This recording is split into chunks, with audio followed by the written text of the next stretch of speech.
Kaixo eta ongi etorri jakindunera. Gaur Hookeren legearen ariketa bat ikusiko dugu.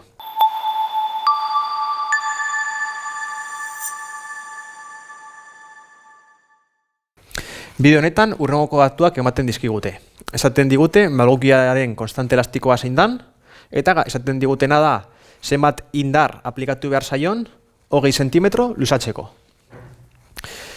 Beraz, datu hauek zeintzu die, lehendabizi, malgukiaren konstante elastikoa K.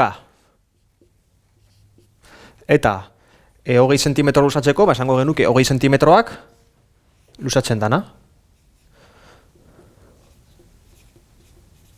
Marrazki egingo bagenu, izango genuke malguki bat, indar bat aplikatzen dioguna, eta hau da eskatzen digutena, eta esaten digute,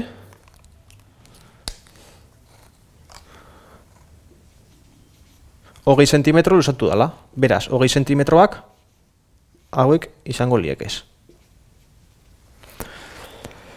Beraz, datu hauek izan da, Hookeren legea aplikatuz,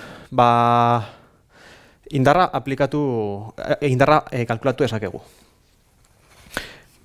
Beraz, F berdin konstante elastikoa, bider, luzera.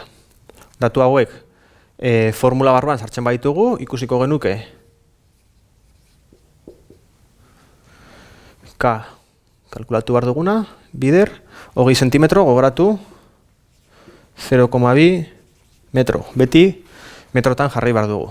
Bider 0,2, orduan izango genuke K berdin 875 zati 0,2.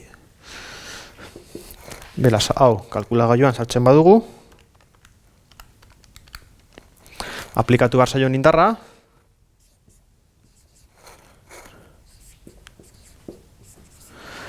4.375 newtonekoa da, eta esango baligute, zenbat kilo die hauek? Oso erreza, hau, egin behar duguna, gogoratu,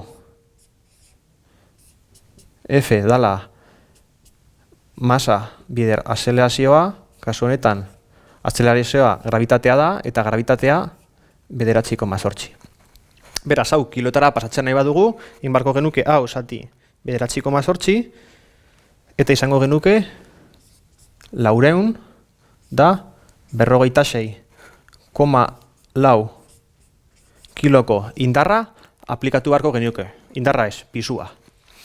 Beraz, hau izan da dana. Mi esker ikustegatik eta gogoratu, sare sozialetan eta web orrian jarraitu jakindun.